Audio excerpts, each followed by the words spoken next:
Hello दोस्तों, आज हम बात करने वाले हैं केमिस्ट्री का जो है आपका इलेक्ट्रॉनिक कॉन्फ़िगरेशन, उनके बारे में हम डिस्कस करने वाले हैं। मैं हूं आपका केमिस्ट्री मेंटर एमडी शौद आलम, जो आप लोगों को हम पढ़ाने वाले हैं इलेक्ट्रॉनिक कॉन्फ़िगरेशन। दोस्तों, अगर हम इलेक्ट्रॉनिक कॉन्फ़िगरेशंस की बात करें तो आपको इलेक्ट्रॉनिक कॉन्फ़िगरेशन आनी चाहिए। आप कोई भी एटम्स का अगर वैलेंसी निकालेंगे तो आपको कैसे पता चलेगा? सबसे पहले आपको क्या होता है कि इलेक्ट्रॉनिक वैलेंसी, अगर इलेक्ट्रॉनिक कॉन्फ़िगरेशन आप अगर जानते हैं तो कोई भी एलिमेंट्स का वैलेंसी आप निकाल सकते हैं। आपको बोल देगा कि आप सोडियम का वैलेंसी कितना होगा, बोल देगा कि मैग्नीशियम का वैलेंसी कितना होगा, बोल देगा कि कैल्शियम का वैलेंसी कितना होगा। तो आपको अगर वैलेंसी के बारे में अगर पूछ दिया जाए तो आप कैसे बताएंगे? जब तक आप इलेक्ट्रॉनिक कॉन्फ़िगरेशन सीखेंगे नहीं तब तक आप बताने पाइएगा नहीं। तो इलेक्ट्रॉनिक कॉन्फ़िगरेशन बहुत ही ज़्यादा ज़रूरी होता है। किसी भी एटम्स को क्या करना है, किसी भी एटम्स को या वैलेंसी बताने के लिए हम लोग को इलेक्ट्रॉनिक कॉन्फ़िगरेशन बहुत ही ज़्यादा ज़रूरी होती है।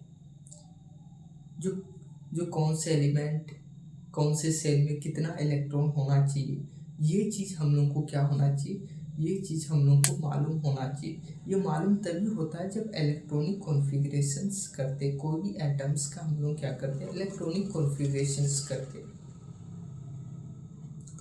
तो हम सबसे पहले बात करेंगे कि इलेक्ट्रॉनिक कॉन्फ़िगरेशन से भी पहले हम बात करेंगे एटम्स क्या होता है, एटम्स के बारे में हम लोग बात करेंगे। तो हम एटम्स क्या होता है, एटम्स के बारे में हम पहले हम बात करेंगे कि एटम्स क्या होता है। तो सबसे पहले अगर हम एटम्स की बात करें दोस्त, तो एटम्स एटम्स किसको बोलते हैं? अब जैसे कोई समझ रहा है कि एटम बॉम्ब, ये एटम्स है। जो भी एटम बॉम्ब जैसे कि परमाणु वाले बॉम्ब जो बनता है बहुत ही खतरनाक होता है। एटम बॉम्ब बहुत ही ज़्यादा खतरनाक बम होता है।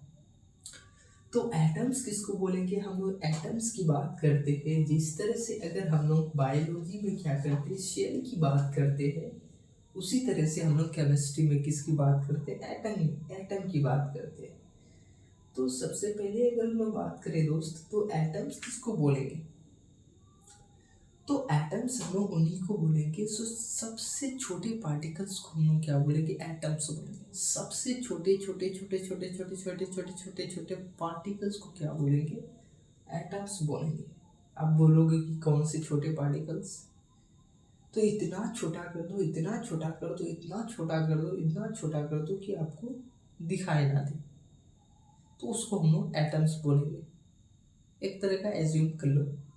तो इसको हम लोग क्या बोलेंगे, एटम्स बोलेंगे। एटम्स उन्हीं को बोलेंगे जो सबसे छोटे पार्टिकल्स को हम लोग क्या बोलेंगे, एटम्स बोलेंगे। और जो भी चीज, जैसे कि हमारा शरीर भी किससे मिलके बना है, एटम से मिलके बना है। ये बिल्डिंग जो बना है किससे, एटम से मिलके बना है। तो जो भी चीज आप देख रहे हैं तो वो चीज क्या है, एटम से मिलके ही बनाया हुआ है। जो भी चीज आप देख रहे हैं तो वो भी सेल से मिलके बना है। तो एटम्स का मतलब क्या होता है, एटम्स के अंदर भी और 3 छोटे पार्टिकल्स होते हैं। एटम तो छोटा ही है मगर उससे भी छोटा पार्टिकल्स है। अब वो छोटा पार्टिकल्स क्या है, वो है छोटा पार्टिकल्स इलेक्ट्रॉन, प्रोटॉन और न्यूट्रॉन। तो ये है आपका छोटा पार्टिकल, इलेक्ट्रॉन, प्रोटॉन, न्यूट्रॉन।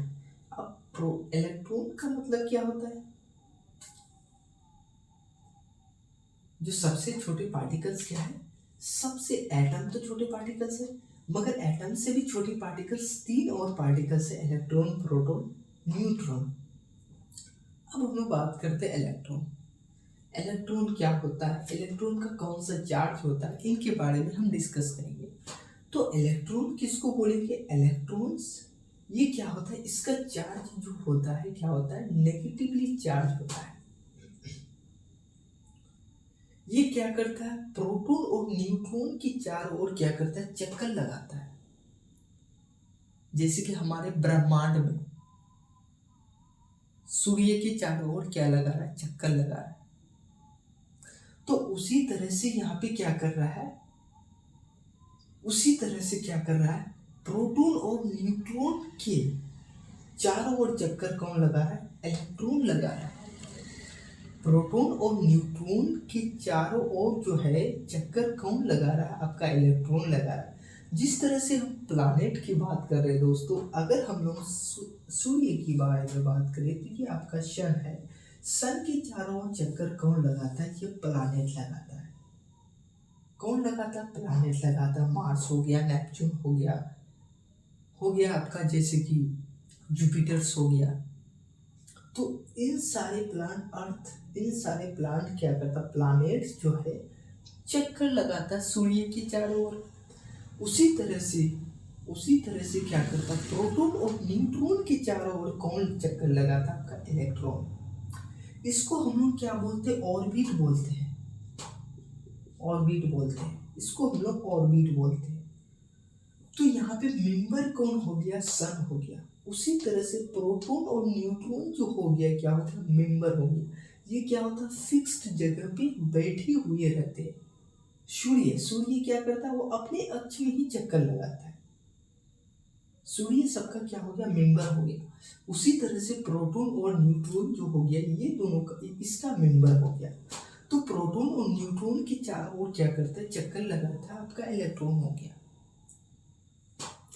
तो और भी हम अच्छी तरीके से, बेसिक तरीके से और भी हम समझाने की कोशिश करेंगे कि इलेक्ट्रॉन होता क्या है, प्रोटॉन क्या होता है, न्यूट्रॉन क्या होता है।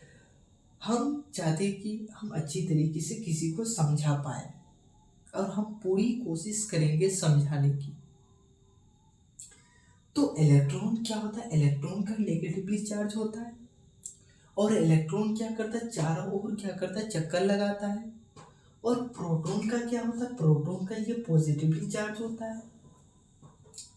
और न्यूट्रॉन क्या होता है, न्यूट्रॉन ना ही नेगेटिव चार्ज होता है ना ही पॉजिटिव चार्ज होता है, neither not positive neither negative, sorry हाँ।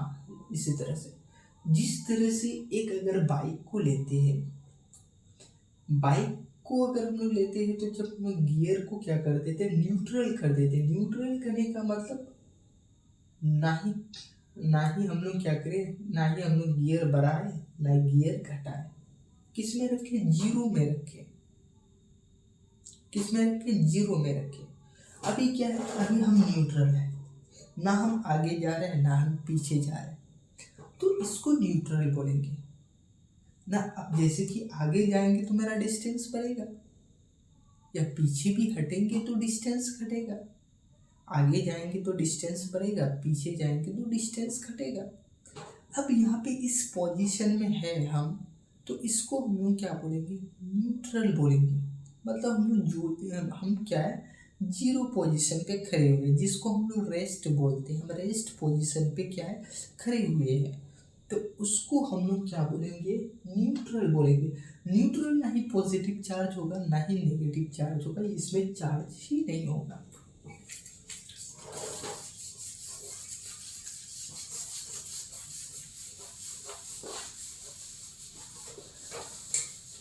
अब मैं समझाने की बात कर रहा हूँ आपको एलिमेंट लेके।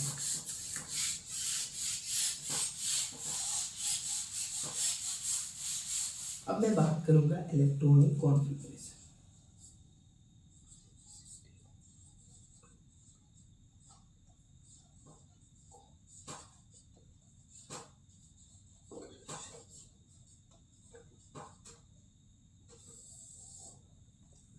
तो हम लोग बात करें इलेक्ट्रॉनिक कॉन्फ़िगरेशन। तो इलेक्ट्रॉनिक कॉन्फ़िगरेशन क्या होता है, सबसे पहले हम एटम्स की बात की, जो एटम्स होता है क्या है। उसके बाद हम लोग इलेक्ट्रॉनिक कॉन्फ़िगरेशंस की बात करेंगे। तो इलेक्ट्रॉनिक कॉन्फ़िगरेशन एक्चुअली में होता क्या है, तो हम लोग सबसे पहले क्या करेंगे, एलिमेंट्स का नाम लिखेंगे। एलिमेंट्स का नाम लिखेंगे, उसके बाद हम लोग क्या करेंगे, एटॉमिक्स मास, उसके बाद K shell, L shell, M shell, N cell.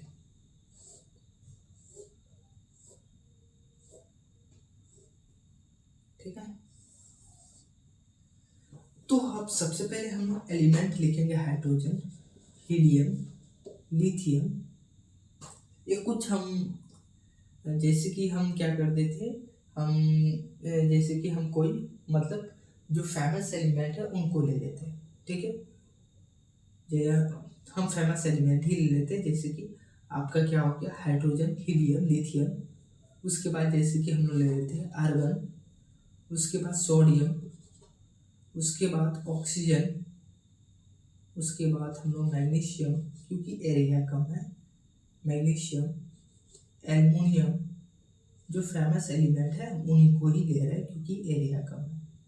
आपका कैल्शियम हो गया और हो गया, इतना ही हम लेते हैं। आपको इतना ही एलिमेंट को हम अच्छी तरीके से समझाएंगे कि अब के सेल किसको बोलेंगे, एल सेल किसको बोलेंगे, एम सेल किसको बोलेंगे, एन सेल किसको बोलेंगे। जैसे कि मेरे पास क्या है, अब यहाँ पे कहानी शुरू होता है। तो यहाँ पे क्या होता है, न्यूट्रॉन और प्रोटॉन रहता है। ये छोटा होता है, आपको मैं बराबरी करके दिखा देता हूँ।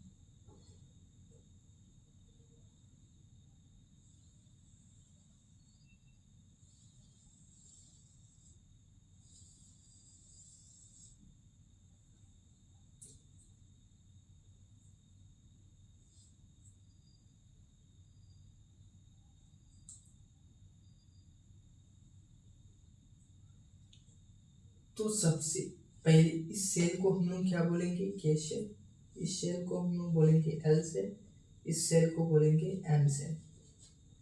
और इसको हम लोग क्या बोलते हैं, एनर्जी लेवल भी बोलते हैं, एनर्जी लेवल भी बोलते हैं। के एल एम एन को हम लोग एनर्जी लेवल भी बोलते हैं, दूसरे नाम से हम लोग जानते हैं, एनर्जी लेवल के भी नाम से हम लोग जानते हैं। तो जिस तरह से हम लोग का नाम होता है, किसी का नाम क्या है, जैसे कि राम हो गया, कृष्णा हो गया, ये सब नाम है। उसी तरह से इसका भी क्या किया गया, नेम किया गया, इसका भी नाम रखा गया कि इसका भी कुछ नाम होना चाहिए। अब जैसे कि 10 लड़का अगर खड़े हुए एक मैदान में, अब हमको किसी को बुलाना है तो हम क्या करेंगे, अरे करके बुलाएंगे, अरे सुनो। तो वहाँ तो 10 लड़का है तो 10 लड़का सुनेगा। तो किसी का भी नाम होना चाहिए, तभी हम किसको हम बोल रहे हैं और ये कौन सुन रहा और किसका नाम है। अब जैसे कि किसी का नाम है राम, तो राम ही ना आएगा, श्याम तो नहीं आएगा। तो राम को हम आवाज देंगे तो राम ही आएगा। उसी तरह से कोई भी चीज जो है दुनिया में, जो भी चीज है उसका कुछ ना कुछ नाम है और नाम होना भी चाहिए। तो इसको बोलेंगे के सेल, इसको बोलेंगे एल सेल, इसको बोलेंगे एम सेल। तो हम लोग बात करें K shell, L shell, M shell. उसके बाद और भी होता है, एन सेल होता है। उसके बाद 11th क्लास में जाइएगा तो अफूगी प्रिंसिपल के नाम से आप पढ़िएगा, जिसको SPDF में बांटा गया है, उसको भी पढ़िएगा। पहले ये चीज़ आपको सीखना बहुत ज़रूरी है। जब तक ये चीज़ अगर नहीं सीखिएगा तो हो सकता है कि वो चीज़ आपको दिक्कत करे। तो हम लोग क्या करेंगे, कोई भी एलिमेंट्स आप उठा लीजिए, या हाइड्रोजन उठा लीजिए। ये हाइड्रोजन आपका एलिमेंट्स है।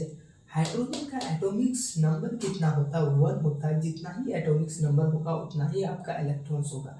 Number of electrons is equal to number of protons. Number of electron जितना होगा उतना ही नंबर ऑफ प्रोटॉन्स होगा। ये तभी होगा जब एलिमेंट्स न्यूट्रल होगा या एटम्स न्यूट्रल होगा। उसके बारे में अच्छी तरीके से बात करेंगे। आयंस किसको बोलता है, आयंस का टॉपिक में जाना पड़ेगा, तभी इनके बारे में हम डिस्कस करेंगे अच्छी तरीके से। उसके बाद अगर हम लोग बात करेंगे दोस्तों, जो हमने बात करें हाइड्रोजन का, तो हाइड्रोजन का कितना, एक ही इलेक्ट्रॉन है, क्योंकि हाइड्रोजन का एटॉमिक्स नंबर कितना होता है, 1। तो इलेक्ट्रॉन कितना होगा, 1 ही होगा। तो आपका क्या हो गया, तो आपका फर्स्ट सेल में जो है ये जो है इलेक्ट्रॉन कितना है, 1 है। हाइड्रोजन का इलेक्ट्रॉन कितना है, फर्स्ट सेल में कितना है, इसका एक ही इलेक्ट्रॉन है। अब हम लोग दूसरे एटम्स की बात कर रहे हैं। जैसे कि अगर हम लोग हीलियम की बात करें, तो हीलियम में यहाँ पे लगाती है 2। तो हीलियम का एटॉमिक नंबर कितना होता है? 2 होता है। तो हीलियम का एटॉमिक नंबर कितना होता है? 2 होता है। तो एटॉमिक नंबर कितना होता है? 2 होता है। तो इसका 2 हो गया, मतलब फर्स्ट सेल में।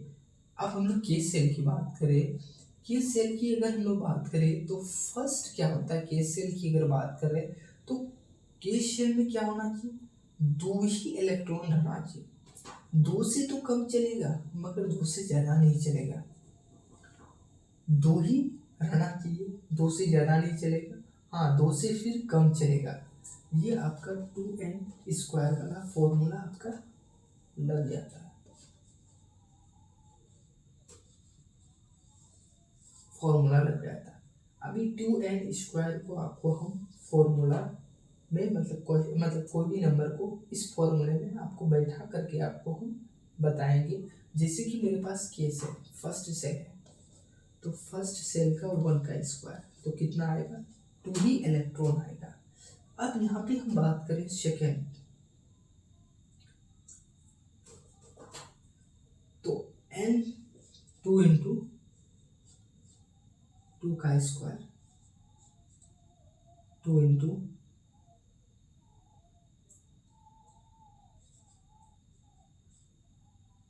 तो सेकेंड इलेक्ट्रॉन में कितना रहना चाहिए? 8 ही कम से कम इलेक्ट्रॉन रहना चाहिए। उसके बाद आप n का वैल्यू अगर हम लोग 3 लेते हैं, मतलब थर्ड सेल की बात कर रहे हैं, 2 इंटू 3 का स्क्वायर तो कितना हो जाएगा? 2 इंटू 9 इक्वल टू 18 हो जाएगा। मतलब 9 दिन 18, मतलब 3 का स्क्वायर कितना होता है? 9 होता है। तो यहाँ पे 2 लगा हुआ है, 2 इंटू 9 तो कितना हो गया? 18 हो गया। तो अगर हम लोग क्या कर देते हैं, n का वैल्यू अगर 1 रखते हैं तो 2n² पे बैठा देना। n का वैल्यू अगर हम लोग 2 लेते हैं तो 2 बैठा देना। अगर 3 लेते तो 3 बैठा देना है किसके? n² में। मतलब n का वैल्यू जो भी आप लीजिएगा, या 1 लीजिएगा, 2 लीजिएगा, 3 लीजिएगा, जो भी लीजिएगा, n की जगह में आपको बैठा देना है। तो आपको क्या मिल जाएगा? रिजल्ट मिल जाएगा कि कौन से सेल में कितना इलेक्ट्रॉन बैठेगा या कौन से सेल में कितना इलेक्ट्रॉन नहीं बैठेगा। तो लिथियम की बात करें तो लिथियम का क्या होता है? यहाँ पे तो क्या हो गया? लिथियम का फर्स्ट सेल में कितना? 2 ही इलेक्ट्रॉन रहना चाहिए, उससे ज़्यादा नहीं रहना चाहिए। अब क्या होता है, कोई बच्चे क्या करते हैं, क्योंकि इसी में भर देते, फिल कर देते, 3 इलेक्ट्रॉन एक ही में इसमें फिल कर देते। फर्स्ट सेल कहता है क्या? हमारा रूल क्या कहता है, क्योंकि फर्स्ट सेल में एक ही इलेक्ट्रॉन रहना चाहिए। आप 2n² से भी पता कर लो। आप अगर के सेल की बात कर रहे हैं तो 2 इंटू 1 का वैल्यू रख दो, तो 1 को कोई भी अगर इससे स्क्वायर करोगे तो क्या आ जाएगा? 1 ही आएगा। 2 इंटू 1 तो कितना आ गया? 2 ही वैल्यू आ गया। तो फर्स्ट सेल में क्या होता है? फर्स्ट सेल में क्या होता है? 2 ही इलेक्ट्रॉन रह सकता है, उससे ज़्यादा नहीं रह सकता है। आप अगर यहाँ पे 3 बैठा रहे तो आपका क्या हो जाएगा? क्वेश्चन ये गलत हो जाएगा। तो आपको क्या करना पड़ेगा? यहाँ पे बैठाना पड़ेगा, तभी आपका क्या होगा? क्वेश्चन सही होगा। तो अब हम लोग क्या करेंगे? अब यहाँ पे के का वैल्यू तो कितना आ गया? 2 आ गया, मगर एल का वैल्यू कितना आ गया? 1 आ गया। अब एर्गन के बारे में बात करेंगे। एर्गन क्या है? आपका नोबल गैस है, और नोबल गैस भी आपको समझाएंगे। इनर्ट गैस के भी नाम से हम लोग जानते हैं। नोबल गैस का दूसरा नाम है इनर्ट गैस। और जितने भी एलिमेंट है, 118 एलिमेंट है, सभी क्या चाहता है? हम भी इनर्ट गैस की तरह बढ़ना चाहता है, नोबल गैस की तरह। और दुनिया में सभी चाहता है कि हम भी स्टेबल और अच्छी तरीके से कमा उमा के, जैसे ये हर किसी का सपना होता है कि हम लाइफ में बहुत जल्दी सेट हो जाए। तो उसी तरह से नोबल गैस क्या? तो नोबल गैस की तरह सब एलिमेंट बनना चाहता है। क्यों बनना चाहता है? इसलिए बनना चाहता है कि हम भी स्टेबल हो जाए, इधर उधर ना भटके। उसी तरह से तो एर्गन की बात करें तो एर्गन का एटॉमिक नंबर कितना है? 18 है। तो कितना होगा? 18 है तो फर्स्ट सेल में कितना रहेगा? फर्स्ट सेल में आपका फर्स्ट सेल में आपका कितना रहेगा, 2 इलेक्ट्रॉन रहेगा। सेकंड सेल में कितना रहेगा, 8 इलेक्ट्रॉन रहेगा। 3 4 5 6 7 8। और उसके बाद कितना हो गया, फिर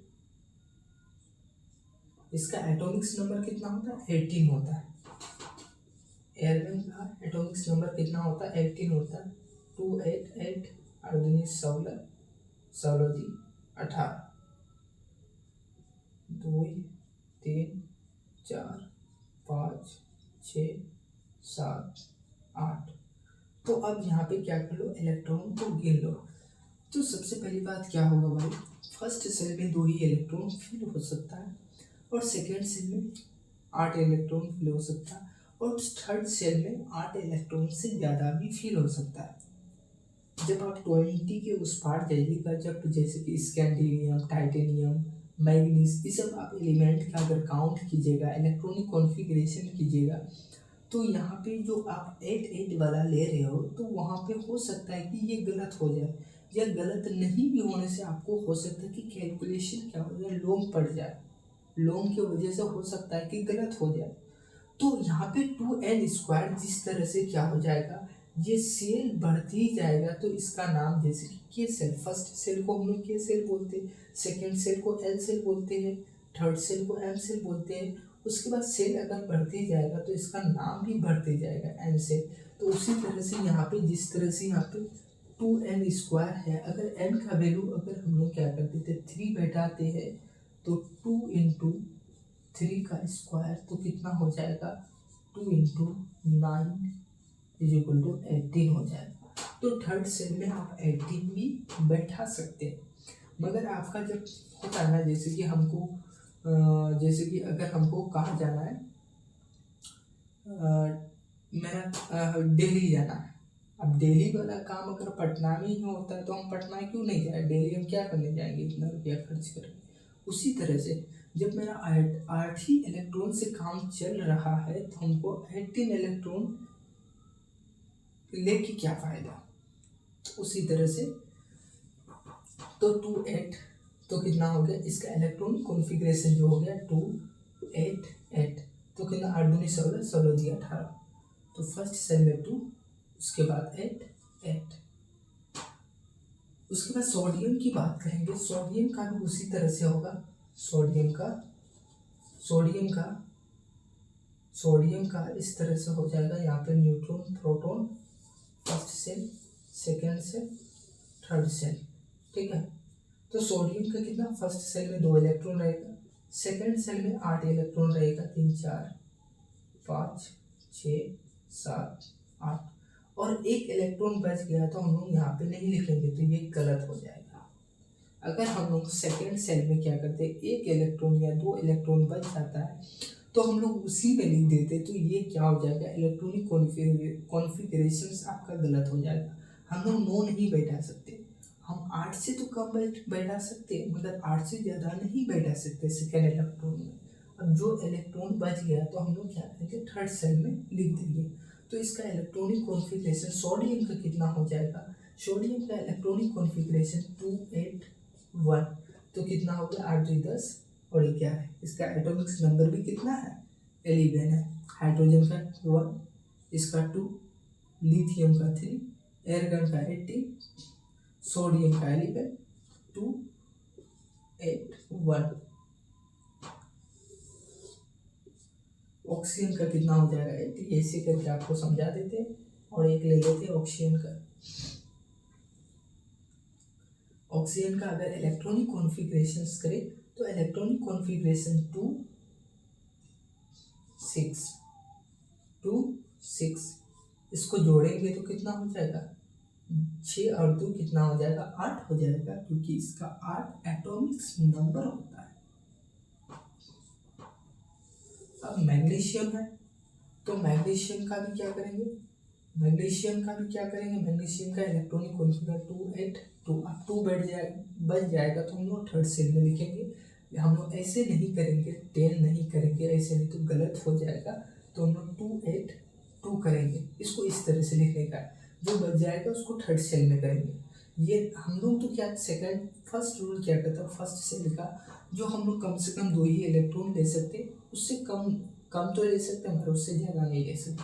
सेकंड रूल क्या कहता है, सेकंड मतलब सेकंड सेल में हम लोग क्या कर सकते हैं, 8 इलेक्ट्रॉन तो ले सकते हैं मगर 8 से ज़्यादा नहीं ले सकते, उससे कम ले सकते हैं। मगर थर्ड में क्या कहता है, थर्ड सेल में हाँ हम 8 इलेक्ट्रॉन से ज़्यादा भी ले सकते हैं। तो यहाँ पे 2, अरे यहाँ पे 12 हो जाएगा, 2 8 2। उसी तरह से आपका एल्युमिनियम बचा हुआ है, एल्युमिनियम का एटॉमिक नंबर 13 और कितना हो जाएगा, 2 हो जाएगा, 8 हो जाएगा, 3 बच जाएगा। तो उसी तरह से 3 को भी लास्ट में लिख देंगे। कैल्शियम का क्या करेंगे, कैल्शियम का 20 एटॉमिक नंबर होता है, तो इसका क्या होता है, फर्स्ट 2 हो जाएगा, उसके बाद कितना हो जाएगा, 8 हो जाएगा, उसके बाद कितना हो जाएगा, 8 हो जाएगा, लास्ट में बच जाएगा 2, 8 दूनी 16, 16 दी 18, 18 दी 20। तो आपका कैल्शियम का इलेक्ट्रॉनिक कॉन्फ़िगरेशन 2 8 8 2 बच जाता है। तो हम लोग फिर यहाँ पे इस तरह से नहीं करेंगे, 10 नहीं करेंगे। आपको यहाँ पे आपका ये डाउट हो रहा है कि भैया आप जो स्कैंडियन नियम लिखिए, तो स्कैंडियन लिखिए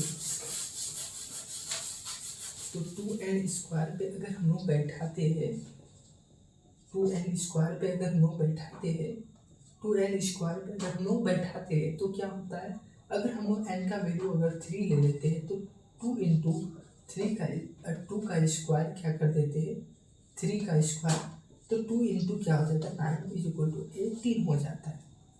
तो आप यहाँ पे ये समझना है कि अब जैसे कि हम लोग 1 से लेके 20 तक ये सारे ही एलिमेंट्स को हम लोग क्या किए, 8 से हम लोग बांटते गए, इलेक्ट्रॉनिक कॉन्फ़िगरेशन 8 से करते गए। जब आप 20 से बाहर जाइएगा, 20 से ऊपर जाइएगा, तो आपको क्या करना पड़ेगा, कहीं कहीं पे 8 तो यूज़ करना पड़ेगा मगर आपको 18 भी यूज़ करना पड़ेगा। आप जैसे कि स्कैंडियम का होता है 21, उसका एटॉमिक नंबर होता है।